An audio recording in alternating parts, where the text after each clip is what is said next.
Coucou tout le monde, j'espère que vous allez bien. Je vous retrouve aujourd'hui dans une nouvelle vidéo et c'est un petit tag, cette fois-ci sur le maquillage. Alors comme vous aurez pu voir dans le titre, c'est le tag Ride or Die Makeup de Jaclyn Hill qu'elle avait créé il y a quelques mois de ça sur sa chaîne. Donc on va dire qu'on peut traduire ça par ces produits que je rachèterai sans hésiter. Donc en gros c'est un petit peu un résumé de mes produits chouchous. En gros si mon vanity devait prendre feu, ce serait ceux-là que je rachèterais en premier. Alors commençons par le teint. Tout d'abord ma base favorite.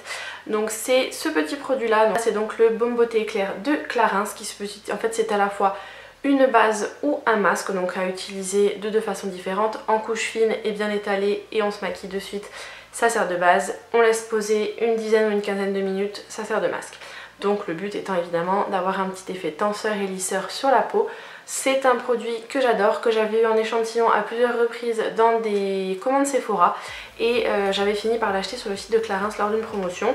Au niveau de l'odeur, c'est un peu prononcé, faut aimer. Les odeurs Clarins en règle générale sont des odeurs un petit peu fleuries et plutôt prononcées, ça ne va pas rester pour autant sur votre peau. Ce que j'aime bien c'est que ça a un effet hydratant, donc souvent je le rajoute par dessus ma crème de jour quand j'ai envie de cet effet un petit peu de tenseur.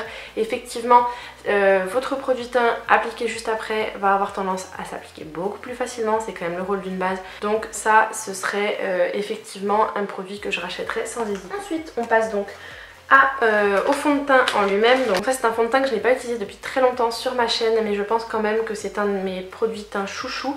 Même si ce n'est pas un fond de teint matifiant, ce que j'aime beaucoup c'est l'effet seconde peau. Donc malgré le fait que j'ai une peau grasse à imperfection, mais elle est quand même assez réactive. Donc ce fond de teint là ne me fait pas de réaction, je n'ai pas de problème de boutons avec, et ce que j'aime bien justement c'est son effet seconde peau, et malgré tout quand même relativement couvrant. Donc c'est le fond de teint, le teint encre de peau de la marque Yves Saint Laurent que je possède en teinte BR20, donc beige rosé vin, et que j'adore. Le seul bémol je dirais c'est le format en fait qui est comme ceci. C'est une petite spatule, donc du coup pour récupérer le fond de teint quand il en restera peu, va falloir que je me batte avec le flacon pour le faire sortir. Mais bon, au-delà de ça, c'est un très très bon produit. Il a une odeur assez douce qui ne reste pas une fois que vous avez appliqué les autres produits, mais il est juste top, il a une très bonne tenue. Alors certes c'est du Yves Saint Laurent donc ça a son prix, mais il est vraiment génial. Ensuite niveau correcteur, ce n'est peut-être pas une surprise si vous me suivez depuis un petit moment sur ma chaîne, c'est le correcteur Naked Skin de la marque Urban Decay. Malgré mes récentes découvertes, mes récentes redécouvertes aussi en termes de correcteur, celui-ci reste quand même mon chouchou. Donc j'utilise deux teintes différentes. Ici c'est la teinte Light Neutral, donc c'est la seconde teinte si je ne me trompe pas, que j'utilise en correcteur sur tout le visage. J'utilise la teinte Fair Neutral pour illuminer mon dessous de l'œil, pas en ce moment mais en tout cas c'est ce que je fais habituellement. Et celui-ci est juste génial, il est très léger, il ne fait pas de pâté, il reste suffisamment hydratant pour le dessous de l'œil, il est juste canon. Effectivement il a son prix, mais il reste malgré tout assez économique et pourtant j'utilise énormément de correcteurs. J'utilise très peu de fond de teint en ce moment et beaucoup de correcteurs, et malgré ça le flacon me dure quand même, je dirais pas 6 mois parce qu'il faut pas exagérer, mais je pense entre 3 et 4 mois selon justement les dégâts que j'ai à camoufler juste en dessous. C'est mon correcteur chouchou, une de mes plus grosses et plus belles découvertes de l'année dernière, je peux que vous le recommander. Question poudre, Jaclyn dans sa vidéo a une poudre pour le visage fixatrice et une poudre fixatrice spéciale pour le contour des yeux.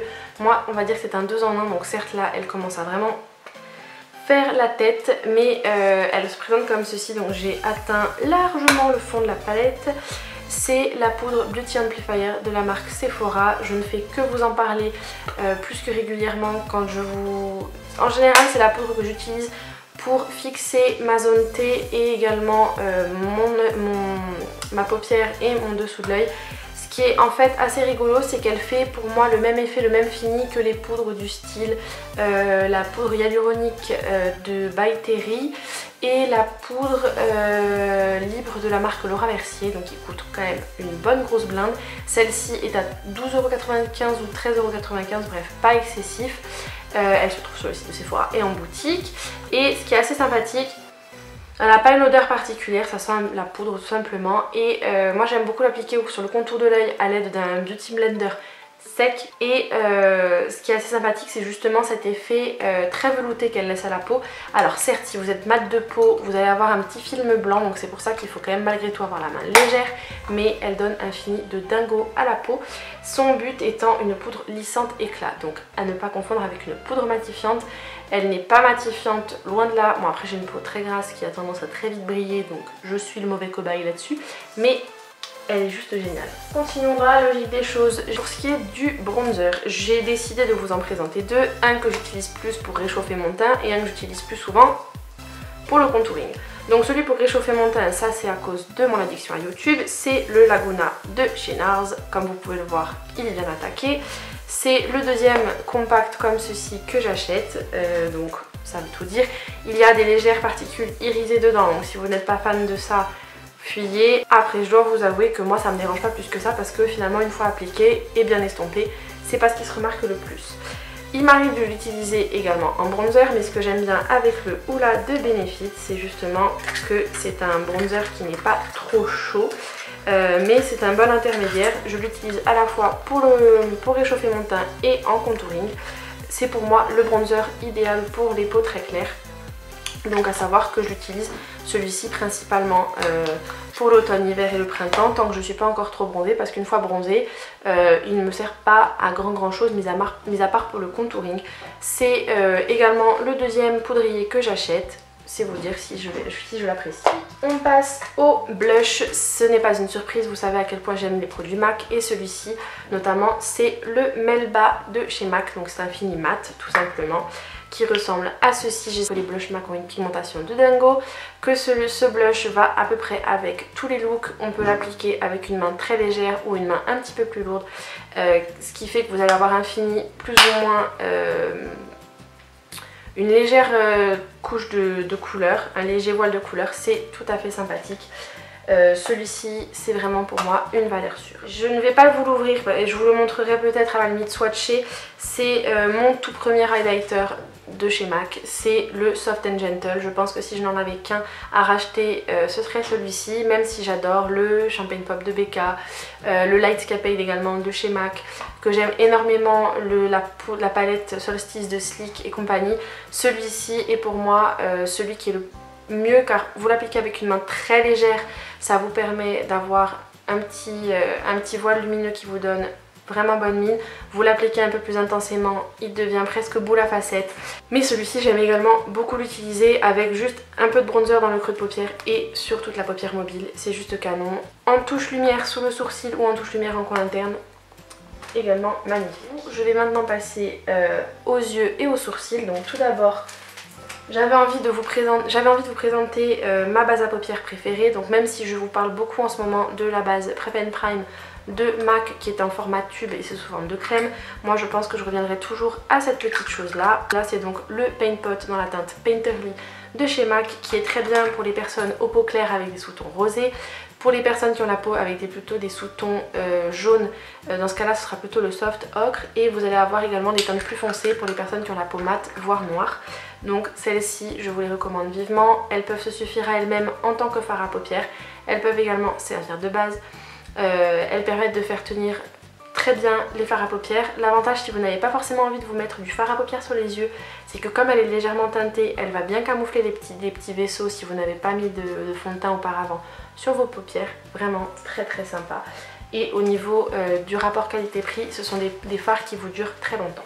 Si je n'ai qu'un produit sourcil à racheter, je pense que c'est celui-ci. Je sais que c'est assez récent, ce n'est pas un produit que j'utilise depuis des années, mais c'est un produit que j'utilise depuis fin juin dernier il me semble. C'est la cire colorée Cabro de Benefit que j'ai en teinte 02. Contrairement à ce qu'on pourrait croire, je n'ai pas pris la teinte la plus claire, même si je suis blonde. J'ai quand même un blond cendré, blond foncé, donc du coup mes sourcils sont un petit peu plus foncés aussi que les cheveux. Donc j'ai aujourd'hui le Cabro sur mes sourcils. De toute façon, en règle générale, c'est celui-ci que je porte. Ça se présente sous forme, il se présente sous cette petite forme là, donc c'est un petit pot.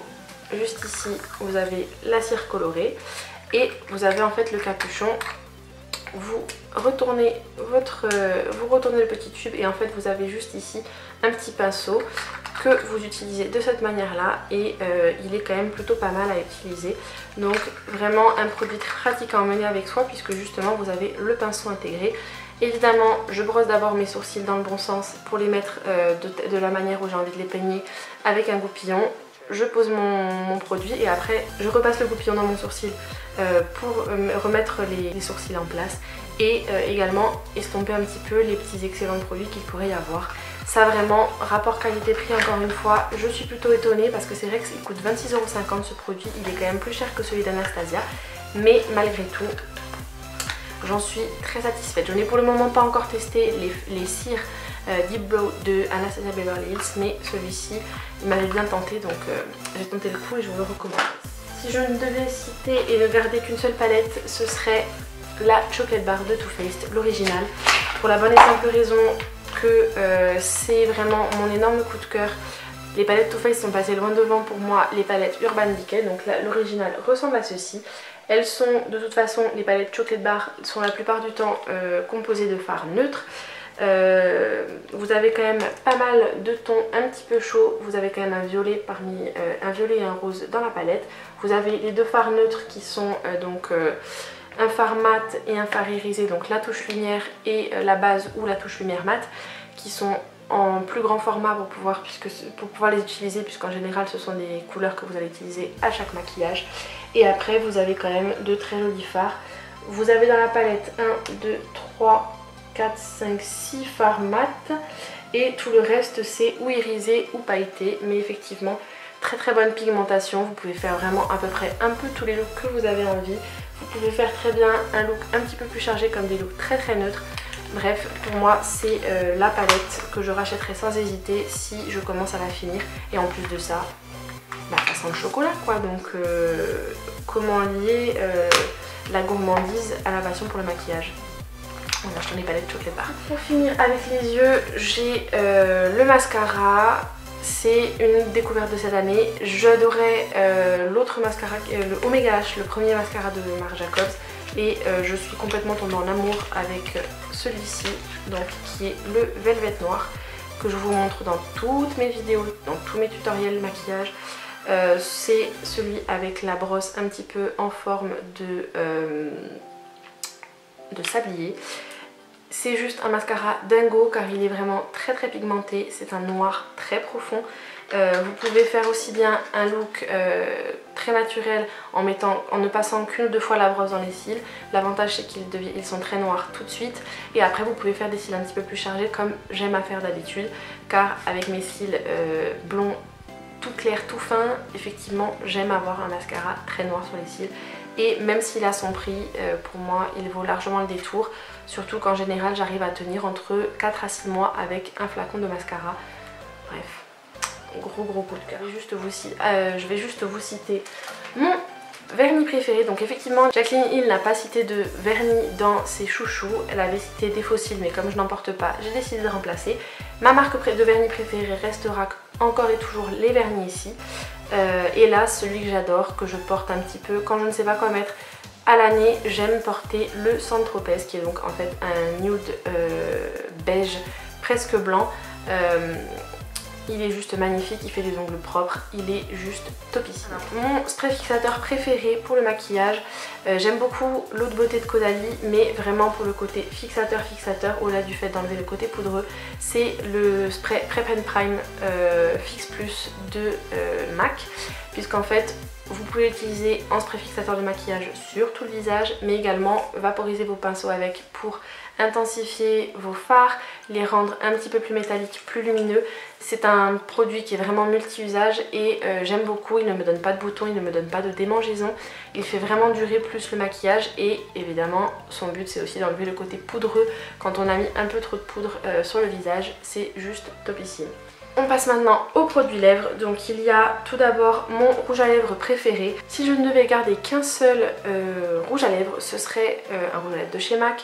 Même si c'est un fini illustré que si vous me suivez depuis un petit moment, vous connaissez mon amour pour les finis mat. Celui-ci c'est mon rouge à lèvres nude préféré, donc ne faites pas attention à l'esthétique du tube, il a complètement souffert puisque il a énormément chauffé dans mon sac à main et dans ma salle de bain, puisqu'on est en Corse, ça chauffe pas mal. C'est, comme vous pouvez le voir, il est complètement abîmé. Il est presque fini, il est bien entamé. C'est le pâtisserie de la marque MAC que vous pouvez en fait, les finis lustres sont très sympathiques pour ça, c'est que vous pouvez avoir en fait un fini un peu, enfin une couleur de l'intensité que vous souhaitez. Vous en mettez juste un petit coup, ça fait en fait la couleur de vos lèvres en mieux avec un toute petite pointe de brillant. Et plus vous allez en mettre, plus la couleur va être intense. Ils sentent super bon, ils tiennent très bien. Et voilà, ce sont des classiques. Et celui-ci, c'est mon nude préféré, c'est le pâtisserie. Ensuite, pour les rouges à lèvres mat, en fait j'ai deux produits à vous présenter, de différentes gammes, non pas forcément deux en particulier, mais alors si il y avait plus de choix, je vous aurais dit sans hésiter les rouges veloutés sans transfert de la marque Sephora, mais malheureusement je trouve que leur gamme de couleurs n'est pas suffisamment étoffée, donc mon chouchou restera toujours le Marvelous Mauve, le numéro 13. Mais ce n'est pas celui-là dont j'ai envie de vous parler, même si c'est une découverte récente. Donc celui que je porte aujourd'hui, c'est le Melted Matte dans la teinte Sell Out, qui est en fait un nude un petit peu avec une petite pointe de rouge orangé, qui est juste magnifique, qui va très bien avec les looks nude sur les yeux, avec une petite pointe d'orangé toujours, et les beaux marrons. Bref, c'est mon chouchou. Et sinon, l'autre chouchou pour l'automne, c'est le Queen Bee, qui est donc un mauve, qui est dans le même esprit un peu que le Marvelous Mauve. Ceux-là sont juste incroyables, ils tiennent excessivement bien, tout comme le Sephora. Ils sont un peu difficiles à démaquiller, mais si vous possédez un démaquillant pour les yeux waterproof ou simplement un démaquillage à l'huile, ça ira très très bien, c'est très efficace. Les Melted Matte et les rouges veloutés sans transfert ne se sentent pas sur les lèvres. Mais si j'en avais qu'un à racheter dans les rouges à lèvres liquides, ce serait les Fini Matte, les Melted Matte de Too Faced. Dernière chose, c'est un parfum, et mon parfum favori auquel je reviens, même si j'aime changer par des parfums un petit peu plus fruités en été ou un petit peu plus chargés en hiver. Mon parfum toute l'année et en ce moment, c'est mon parfum depuis à peu près 8 ans. C'est le Lei, c'est le parfum féminin de Emporio Armani, donc ceux qui sont en fait qui a l'équivalent, c'est la même bouteille en gris anthracite pour les hommes. Comment dire ? En fait, c'est un parfum tout à fait complémentaire du Louis, donc le parfum masculin de Emporio Armani. Et c'est un parfum qui est frais, qui est discret, un petit peu poudré, presque j'aurais envie de dire un petit peu style linge propre, mais c'est un parfum que j'aime énormément, dont je ne me lasse pas. J'y reviens toujours, soit à la mi-saison, soit quand j'ai envie de quelque chose d'un petit peu plus discret, parce qu'il est vrai que même si j'adore les parfums de Jimmy Choo, ce sont des parfums qui sont malgré tout assez entêtants. Celui-ci, ça restera mon chouchou. Donc voilà, je n'ai pas forcément envie de taguer quelqu'un en particulier. Les filles, je vous invite à me laisser les liens de vos vidéos si vous refaites le tag. Dans la barre d'infos, je vous aurai indiqué toutes les catégories de produits que j'ai décidé de faire. Je vous mettrai une petite étoile à côté des catégories que j'ai rajoutées pour ma part, et je vous mettrai les catégories que Jacqueline Hill avait décidé de mettre dans son tag. Donc évidemment, si vous n'êtes pas abonné, je vous invite à le faire en cliquant juste ici ou sous la vidéo. N'oubliez pas de liker la vidéo si elle vous a plu, et comme je vous ai dit, de vous abonner juste ici ou sous la vidéo. Je vous invite également à faire un tour sur mon blog. Il y a ma wishlist du mois de novembre qui est en ligne. En cliquant juste ici dans les fiches, il y aura le lien vers la wishlist, ou sinon c'est à retrouver en barre d'infos. Dites-moi dans les commentaires un de vos chouchou numéro 1 en maquillage dans une des catégories que je viens de vous citer. Je suis curieuse de connaître vos indispensables. Je vous attends dans les commentaires, et comme d'habitude, jusqu'à une prochaine vidéo. Je vous fais plein de gros bisous, prenez soin de vous et à très vite. Ciao ciao.